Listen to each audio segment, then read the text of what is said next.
So let's jump into the prophecies of Daniel, seeing that Jesus is quoting from Daniel. When you shall see the abomination of desolation spoken of by Daniel the prophet, then shall be great tribulation, such as was not since the beginning of the world to this time, no, nor ever shall be. And then immediately after the tribulation of those days, Jesus returns. So we have Jesus quoting from Daniel, and if you look at that prophecy that Jesus is quoting from, it also says, "Let him that readeth understand." So it kind of begs the question: you're talking of this abomination of desolation and this time period of great trouble now, which you're calling the Great Tribulation immediately after the tribulation of those days, the Great Tribulation. You're going to return. It begs the question: what is the Great Tribulation? Is there any details in the prophecies of Daniel as to just what this great tribulation is? What do we expect when we read of this great tribulation that you're talking about, Jesus? This time period of great trouble that if it isn't cut short, then the whole world, all flesh, will indeed be wiped out. It really does beg the question, what is this time period of great trouble? Can you give a bit more detail? What is this great tribulation? Now, you were saying, when you shall see the abomination of desolation spoken of by Daniel the prophet, in brackets, we read, let him that readeth understand. So it begs the question, what is this great tribulation? Where do we get understanding? We go to the prophecies of Daniel. Daniel talking of this time period of great trouble and the placing of the abomination of desolation. So we find these words, the abomination of desolation, in Daniel chapter 11. This is where we get our understanding. Let him that readeth understand. So we're going to jump straight into the prophecies of Daniel, chapter 11, in fact. Now, in Daniel chapter 11, to put this in a nutshell, because people haven't got a lot of time, there's this wars, or these constant wars, a theme going through history BC, of this king of the north, king of the south, having these constant wars. Then suddenly this whole prophecy regarding this king of the north, king of the south, leaps into the future. And you have this same scenario continuing in the last days, surrounding the Middle East, being Israel, in that you'll have this king of the north, king of the south scenario all over again in the last days. This great war, in fact, that breaks out between the king of the north and the king of the south. So you picture here the world split into two camps, much like it is now, and you have the dictatorships and the democracies, and these largely battling it out in the last days. If also if you've read the prophecies of Daniel in Daniel chapter 2, you have the feet there. Those that know of this will know what I'm talking about. That's made of iron and clay, this symbolising dictatorships and democracies. So in the last days, you'll have this great war breaking out between the dictators and the so-called democratic world. So the world split into two camps, the dictators largely symbolic, being king of the north, if not literal, the king of the north.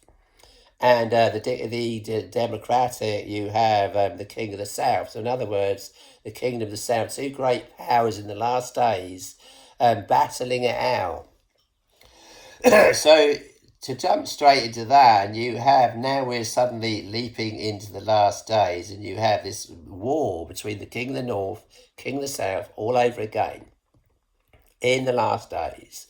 So a theme of war between two powers, largely stemming, if not centered around the Middle East, and bringing the whole world into the conflict, simply calling one kingdom or king the king of the north, another kingdom or king being the king of the south.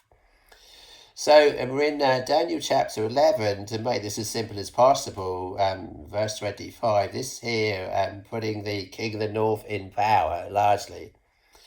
And he, this king of the north, shall stir up his power and courage against the king of the south with a great army, and the king of the south shall be stirred up to battle with a very great and mighty army, but he shall not stand. So in other words, this king of the north wins in the battle here against the king of the south. So it goes into verse 27, and both these kings' hearts, so the king of the north here imposing his will upon the kingdom of the south, the king of the south, in that he has the upper hand militarily and therefore imposes his will upon the king of the south. And here they are making peace around one table in verse 27. It's great war, in other words, kicks off. This king of the north comes to power, he has the upper hand, and then the king of the north, king of the south enter into some kind of peace agreement. So in other words, you've got, just like what Paul talked about, when they shall say peace and safety, then cometh sudden destruction upon them, and they shall not escape. So you have a form of that here in verse 27 of Daniel chapter 11. And both these kings' hearts shall be to do mischief, and they shall speak lies at one table, but it shall not prosper, for yet the end shall be at the time appointed. So this appears to be making some kind of an agreement here, and there's mischief in their hearts. They're lying to each other around one table, but it doesn't prosper. In other words, they appear to be making peace, but it's not going to prosper, because the end will indeed come at the time appointed. It's been prophesied how it's all going to end, and it's not going to end well for these two kings, the king of the north, king of the south. Now, the king of the north here is the long foretold man of sin and antichrist. So it goes on then, so he appears to impose his will here upon the king of the south, and therefore they make peace, yet there's mischief in their hearts, and they're lying to each other around one table, and yet there's peace, in that the king of the south has reluctantly agreed to peace with the king of the north, and the king of the north having the upper hand here and imposing his will upon the kingdom of the south, seeing he's the militarily strongest of the two. Then shall he return to his land with great riches, and his heart shall be against the holy covenant. Now, here's where this great war between the king of the north, king of the south brings in this holy covenant. The holy covenant brings in the Middle East, brings in Israel. So somehow or other, this great peace agreement between the king of the north, king of the south, has also Israel in the mix. Then shall he return to his land with great riches, and his heart shall be against the holy covenant. Now this puts Israel in the kingdom of the king of the south, because his heart is against the holy covenant. His heart is against the kingdom of the south and the king of the south. So it begs the question, who's the king of the south in the last days? And you indeed do have the children of Israel, the land of Israel, completely in focus here, seeing this agreement is made between the king of the north, king of the south. He goes back to his land with great riches, but his heart is against the holy covenant. His heart is against the holy. What is the holy covenant? The holy covenant largely gives the children of Israel, if people agree to this or not, if people agree and go along with the holy covenant, then they would be agreeing that the lands of Israel are given to the children of Israel by God through Abraham.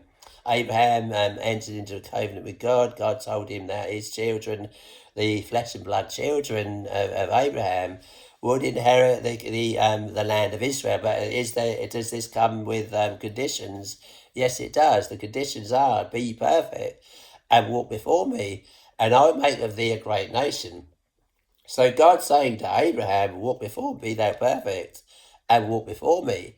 And he will give Abraham and his children the promised land. The problem is they're not perfect, they're not walking before God, therefore they're in the promised land, yes. But what are they doing there? Have they gone back in belief? No, they've gone back in unbelief.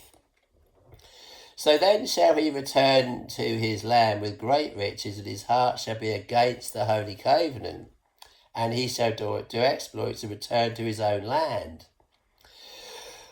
So in this agreement here between the king of the north, king of the south, you also have the children of Israel and the land of Israel in the mix, and the holy covenant. And the holy covenant has always been whether they've got the rights to the land or not. And according to what they believe that God gave the land of Israel to them unconditionally. Whereas in reality, it actually comes with conditions, in that the original writings say, be thou perfect and walk before me, and I'll make of thee a great nation. And when you talk of the seed of Abraham, you also talk of the seed the one seed that come out of Abraham's children would be Jesus. And then you had Paul in the New Testament saying, if you be Christ, then are you Abraham's seed. So depending upon how you view these prophecies as to whether you're one of the children of Israel or not, are you one of the children of Israel in that you're part of the bloodline family, in that you've entered into the true covenant with Jesus, circumcised in your heart, not in the letter? Paul's saying it doesn't matter if you're circumcised in the letter, in other words, in your body. It doesn't mean in your heart you're actually trusting and obeying and believing in Jesus. If you've rejected the Messiah, Jesus Christ, then whether you're circumcised in your body doesn't mean you're in agreement, you're in covenant, you've entered into a holy covenant with God. You're not actually in a holy covenant with God if you've rejected Jesus Christ. Well, these days, most Jewish people that have gone back to the land of Israel have rejected Jesus Christ. So they're not actually in a holy covenant with God. They haven't really got rights to the land because they're not being perfect. Be thou perfect and walk before me, and I'll make of thee a great nation. God also saying to Abraham, those that are not circumcised, we're talking in their heart here, should be cut off. So far from being in the land of Israel, they shouldn't be in the land of Israel. Jesus saying, anyone who gets into the sheepfold for any other way other than through the door, Jesus, is a robber and thief. So according to what we read and what we understand via the words of Jesus and the words of Paul, they're not. They haven't gone back to the promised land in belief. They've gone back in unbelief. So rather than going back to the promised land, which should be Israel, the promised land under God, in their hearts they've actually gone back to Egypt. So this prophecy here puts the children of Israel, the land of Israel, in the kingdom of the king of the south. Because when this great peace agreement is reached between the two, the king of the north goes back to his land with great riches, and his heart is against the Holy Covenant. So a great war between the king of the north, king of the south, has also Israel in the mix here. So then shall he return to his land with great riches after this peace agreement, and his heart shall be against the Holy Covenant. It's putting the children of Israel in the picture here, in the camp, in the kingdom, as part of the kingdom of the king of the south. So it goes on, then we're in verse 31 here, and finally this holy covenant is broken. At the time appointed, he shall return and come towards the south. So he's coming back down south after going north. So he goes back north after this peace agreement with the kingdom of the south. His heart is against the Holy Covenant. So at the time appointed, he comes back down south. Now remember here, the land of Israel and the children of Israel are also part of the kingdom of the king of the south. If not, you do wonder if they're indeed the king of the south now. The kingdom of the south with a king. Largely we're looking at the children of Israel being in this respect the kind of the head, if you like, of the kingdom of the king of the south. Because after he breaks the Holy Covenant, he comes back down south, and his heart is against the Holy Covenant. So what he goes on to say, at the time appointed shall return and come towards the south, but it shall not be as the former or the latter. Suddenly there's war in the air here now. So for the ships of Chittim shall come against him. Now look, there's war in the air, and you've got these ships coming against him. There's this great peace agreement between the two. His heart is against the Holy Covenant. He comes down south, and suddenly there's a stir of war in the air. For the ships of Chittim shall come against him, therefore he shall be grieved and return, and have indignation against the Holy Covenant. So shall he do, he shall even return and have intelligence with them that forsake the Holy Covenant. So he comes down south. And you're looking at, he's coming towards Israel. And these ships of Chittim come against him. These warships are coming again from the kingdom of the south, somewhere from the kingdom of the south, pushing against him, coming against him. And he's grieved. And he has talks and intelligence with those that are forsaking the Holy Covenant. So you definitely have the land of Israel, the children of Israel in the picture here, in the mix here.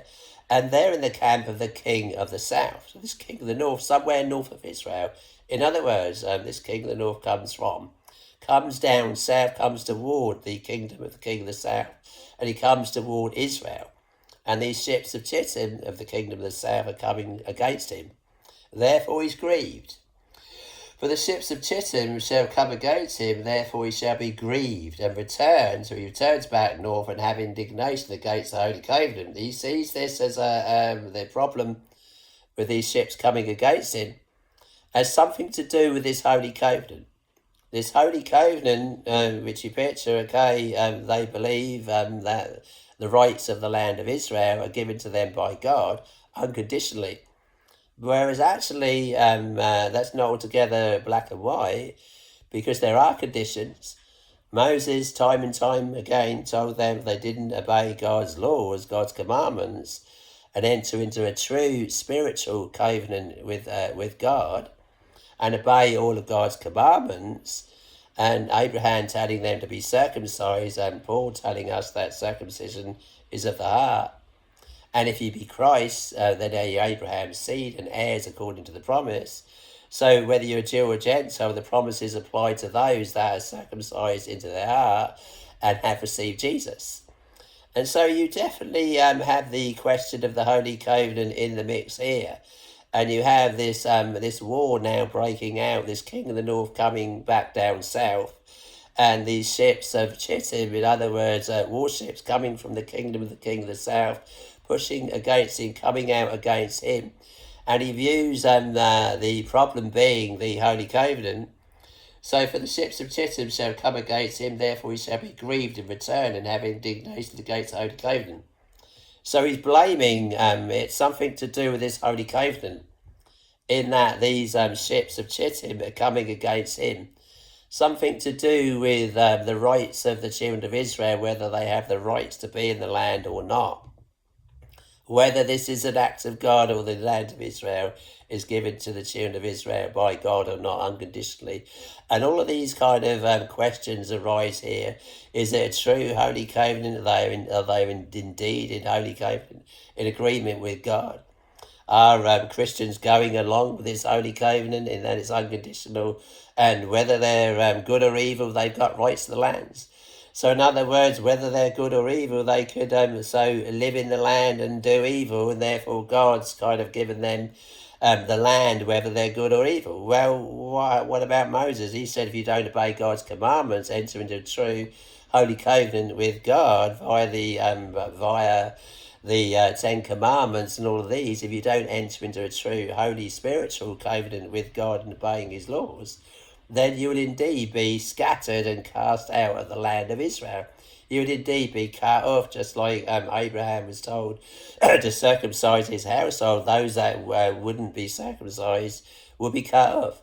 Paul was saying it doesn't matter if you're circumcised in the letter, it has to be in the heart in receiving Jesus. If you be Christ, then Abraham seed, you're the true children of Abraham, if you've received Christ.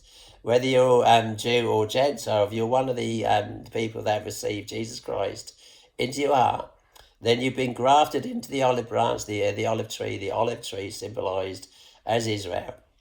If you've received Jesus into your heart, then you're like a wild olive branch, a wild olive tree, wild branch that's been grafted in, and you're part of the promises given to Abraham, Isaac, Jacob, and all of these, Moses, all talking of the promised land, and God giving the promised land to the children of Israel. Is it the children of Israel purely by blood, or is also the Gentiles? If you be Christ, then are you Abraham's seed and heirs according to the promises, whether you're Jew or Gentile, says Paul. So who has the rights to the land is all come into focus here. And this king of the north, his heart is against the Holy Covenant. He doesn't appear to accept Israel's right to exist in the land of Israel. For the ships of Shittim shall come against him, therefore he shall be grieved and return and have indignation against the Holy Covenant. So shall he do, he shall even return and have intelligence with them that forsake the Holy Covenant. Those that don't go along with the Holy Covenant, it appears that there's people that aren't going along with the children of Israel's right to dwell in the land of Israel. seems they're not in holy covenant and agreement with God, and there are those that are even forsaking the holy covenant. And this is when he invades Israel. And arms shall stand on his part, they shall pollute the sanctuary of strength. Now here's the temple in the last days, and it sounds very physical. It sounds very aggressive. It reads as war, which points to it's nothing spiritual here. There is the question of the Holy Covenant, which should be spiritual. There's the question of whether the Holy Covenant is working or not. There's a question here as to whether the King of the North accepts the Holy Covenant that gives the children of Israel the rights to the lands, that suggests they're in covenant and agreement with God spiritually, therefore they got the rights to the lands, that they're perfect and walking before God, which they are not. If you be Christ, then are you Abraham's seed? Are they Christ? Have they received Jesus? Is it a true Holy Covenant? The only way it's a true Holy Covenant, if you come in through the door, Jesus said, I am the door. If any man enter in, he shall be saved. There's no other way into the sheepfold, whether it's in Israel or anywhere, unless you go through the door. So these are the kind of questions that would come up regarding the Holy Covenant. There appears to be some big peace agreement where they all sit around one table and lie to each other, which brings in the land of Israel. The King of the North then comes back down south and appears to come out against Israel, to come out against the Holy Covenant. So he appears to see the Holy Covenant as a definite feature of the problem of all of this agreement of peace going wrong, and therefore he's grieved. He goes back north and his heart is against the Holy Covenant. He sees the problem. The problem is those that go along with this Holy Covenant, whether it's holy or not, whether they're Christian or Jew or not, this is where it's all going to get really sticky in the last days, because there'll be those that go along with Israel's right to exist unconditionally, whether they're good or evil. And these would even be Christians. So there appears to be some great Holy Covenant agreement in the mix here. The kingdom of the north, those in the north of Israel, and the kingdom of the north, those that are allies to the king of the north. You've got the king of the south, those that are allies to the king of the south. Israel definitely in the mix here, because you have questioned the covenant in the last days, the Holy Covenant. It's when the Holy Covenant is broken, what does he do? He invades Israel. First thing he does is invade Israel from the north. So the kingdom or king of the south is largely put Israel as kind of the head here. The problem here with the covenant all going wrong, with the agreement of peace all going wrong, he appears to be blaming Israel. So his heart is against the Holy Covenant. He's grieved because these ships of Chittim are coming against him from the kingdom of the north, from the kingdom of the south. Therefore he's grieved. And what does he do? He invades Israel. This is a physical military invasion of Israel from the north. An arm, so it says an arm. Now here's where you get the abomination of desolation. This is where Jesus said, when you shall see the abomination of desolation stand in the holy place. So how does it get into the holy place in the land of Israel? It's largely due to this quarrel between the king of the north, king of the south, which puts the land of Israel in the kingdom of the king of the south. So what does he do when all this is going wrong, when the covenant's going wrong, his heart being against the Holy Covenant? He sees, he smells a rat that they've been lying to him round one table. They're all mischief is in their hearts, as it says. Therefore he's grieved, and his heart is against the Holy Covenant. What does he blame? He appears to blame the Holy Covenant. He blames the children of Israel, the land of Israel. He blames religion. He blames even Christians that go along with this Holy Covenant. So he has intelligence with them that forsake the Holy Covenant. And what does he do? Arms shall stand on his part, and they shall pollute the sanctuary of strength. In other words, they invade Israel from the north. The sanctuary of strength here is indeed the temple. Very physical, reads as very physical. Some say the temple in the last days is going to be spiritual. There won't be a literal temple. But this reads as war. The whole chapter reads as war, and is fine of great war between the king of the north and king of the south. Reads as war. So he makes this peace agreement. The peace agreement goes wrong. He blames the Holy Covenant, Israel's right to exist in the land of Israel, those that are going along with this or not. He has intelligence with them that forsake the Holy Covenant. And then arms, it says war, arms, weapons, war. Arms shall stand on his part, and they shall pollute the sanctuary of strength. So they invade Israel from the north. He goes into the temple, desecrates the temple, which is supposed to be God's house, and shall take away the daily sacrifice, the religious right to worship outside the temple is usually the daily sacrifice. And they shall place the abomination that make a desolate. Is the abomination of desolation placed here? Jesus saying, when you shall see the abomination of desolation standing in the holy place, this is it. This is the king of the north invading Israel from the north and then placing the abomination of desolation. This is when the trouble breaks out. This is when Jesus said, when you shall see the abomination of desolation spoken of by Daniel the prophet, then shall be great tribulation, such as was not since the beginning of the world to this time. And so it reads on. So he's placed the abomination of desolation. Arms shall stand on his part, and they shall pollute the sanctuary of strength, that's the temple, and shall take away the daily sacrifice.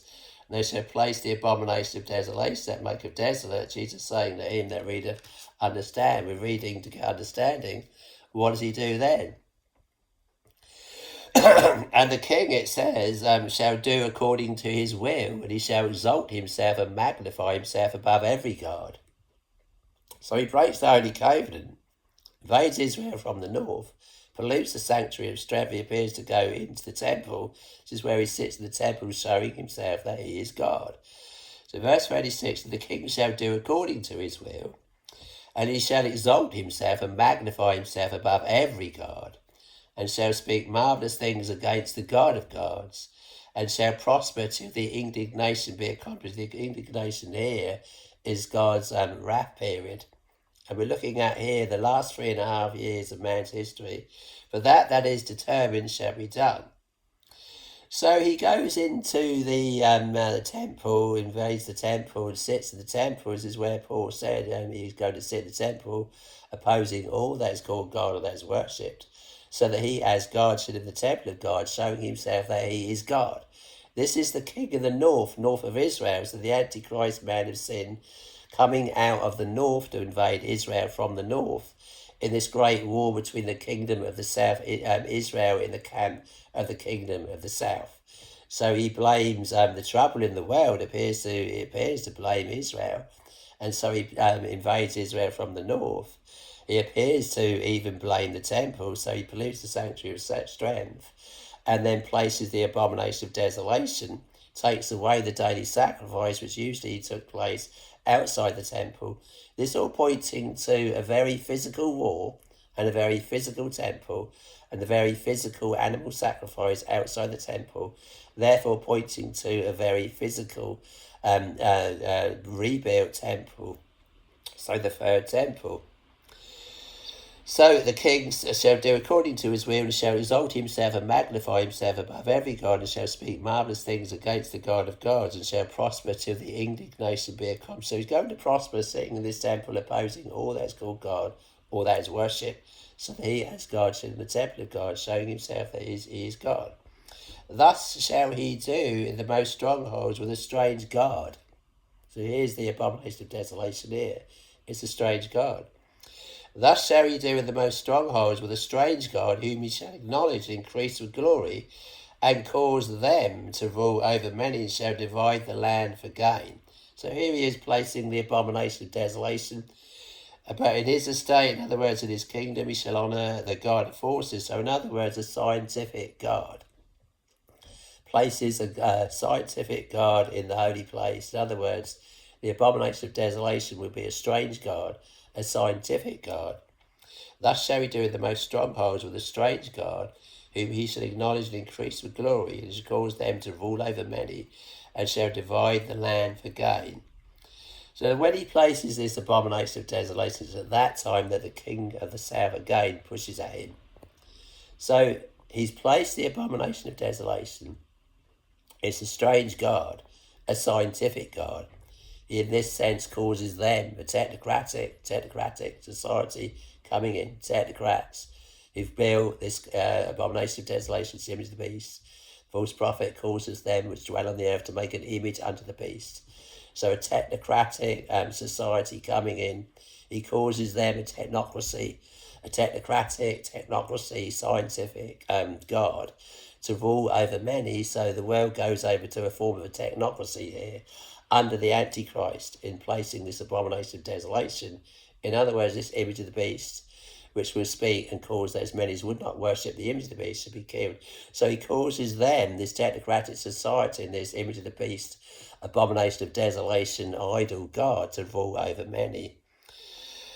And at that time, at the time of the end shall the king, this is that time, this is where the trouble breaks out, when he places the abomination of desolation and declares himself God, sitting in the temple of God, showing himself that he is God. And at the time of the end shall the king of the south push at him, and the king of the north shall come against him like a whirlwind. So because he's invaded Israel from the north and placed this abomination of desolation, in this sense has taken over Israel, taken over their religion, he now sits in the temple of God, showing himself that he is God.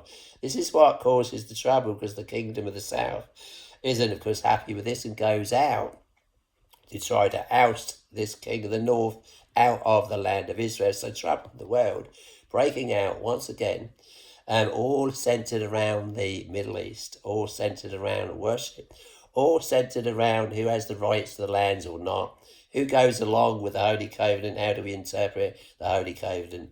Is it given to the children of Israel unconditionally? Are there conditions? Are Christians in Holy Covenant with God? Are Muslims in Holy Covenant with God? Do Muslims, Christians agree with the Holy Covenant?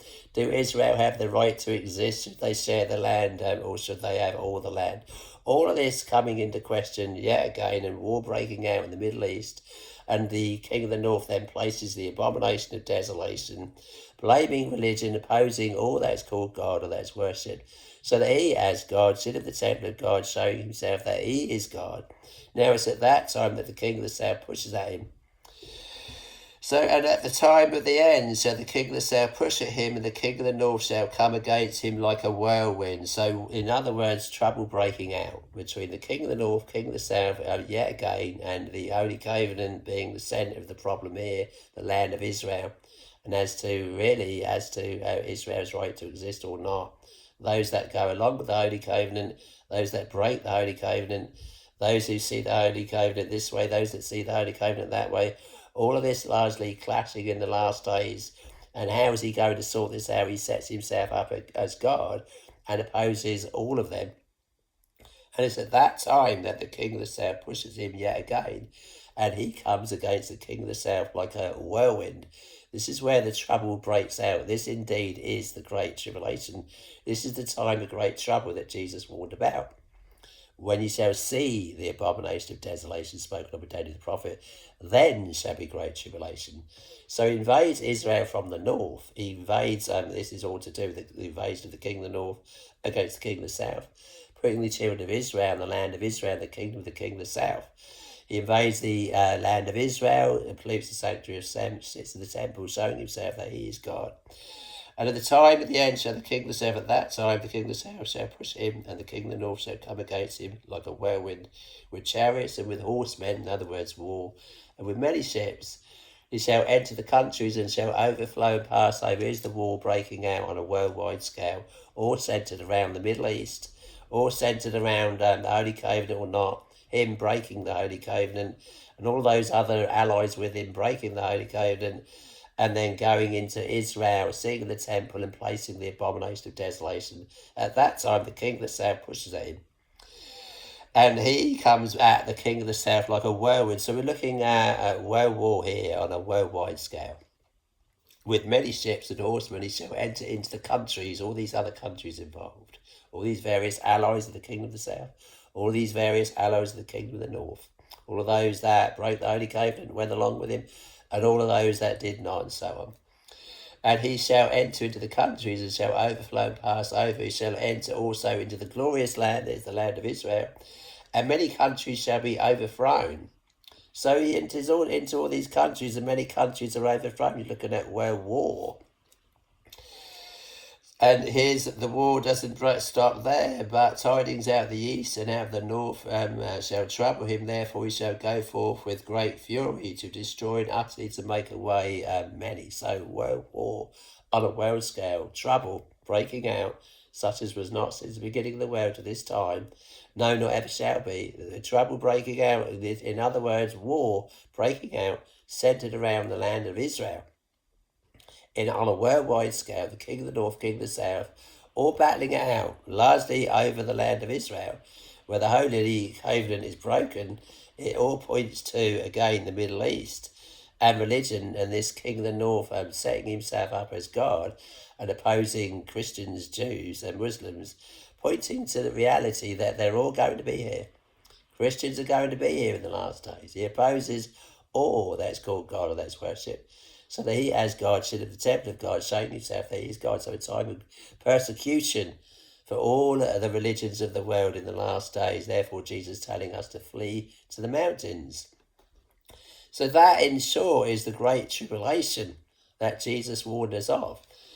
And he's quoting, so in other words, the great tribulation is this great war that breaks out between the king of the north and the king of the south, largely pointing to the trouble stemming out of the Middle East and as coming from the Holy Covenant or not in the land of Israel. Those that agree with the Holy Covenant, those that see the Holy Covenant this way or that way, those that in the end break the Holy Covenant, those that are in true Holy Covenant agreement with God through Jesus Christ. Those who see it other and they don't believe, you have to go through the door to get into a holy covenant with God. So all these various religions all squabbling and battling it out in the last days. Finally, this Antichrist wants to, in this sense, knock all their heads together, sets himself up as God and blames religion once again for the troubles in the world, and then opposes all that is called God or that is worship, so that he has God, in the temple of God, showing himself that he is God. And this bringing great trouble in the world, in that the king of the south will push at him, and he coming at the king of the south like a whirlwind. So, and at that time shall Michael stand up, the great prince, and now we're back into the spiritual side of it now, and at that time shall Michael stand up, the great prince which standeth for the children of thy people, and there shall be a time of trouble. Now here's Jesus' words here. And there shall be a time of trouble such as never was since there was a nation, even to that time. And at that time thy people shall be delivered, every one that shall be found written in the book. And many of them that sleep in the dust of the earth shall awake, some to everlasting life, and some to everlasting contempt. So Jesus saying he's going to come back after the tribulation of those days. Here's the resurrection right here. Many of them that sleep in the dust of the earth, not all, many of them that sleep in the dust of the earth shall awake. In other words, we're talking the resurrection here. Jesus coming back after the tribulation of those days. And many of them that sleep in the dust of the earth shall awake, some to everlasting life, and some to everlasting shame and contempt. So those that trusted and believed and obeyed Jesus are going to rise to, in other words, shiners or shamers, and they that be wise shall shine as the brightness of the firmament, and they that turn many to righteousness as the stars forever and ever. But thou, O Daniel, shut up the words and seal the book, even to the time of the end. Many shall run to and fro, and knowledge shall be increased. Then I, Daniel, looked, and behold, there stood other two, the one side of this is now angels. Then I looked, Daniel looked, and behold, there stood other two, the one this side of the river, the bank of the river, and the other that side of the bank of the river. And one said to the man clothed in linen, there's one here stood on the river, and this is like a vision of Jesus in the Old Testament here. And one said to the man clothed in linen, which was upon the river, the waters of the rivers, how long shall it be to the end of these wonders? And I heard the man clothed in linen, which was upon the waters of the river, when he held up his right hand and his left hand unto heaven, and swear by him that liveth forever, that shall be for a time, in other words, 1 year time, times 2 years and a half. So time 1 year times 2 year and a half, in other words, 3.5 years. This time period of great trouble will be for 3.5 years, and then immediately after the tribulation of those days, Jesus returns. This, in short as I can make it, is indeed the great tribulation, the time period of great trouble centered around the Middle East and the Holy Covenant, where the king of the north goes to war with the king of the south, and this resulting in a time period of great trouble, such as was not since the beginning of the world to this time, and Jesus coming back after the tribulation of those days. Tribulation of those days lasting for 3.5 years. Time 1 year times 2 years and half a time. So 3.5 years of great tribulation, and then Jesus returns. So praise Jesus.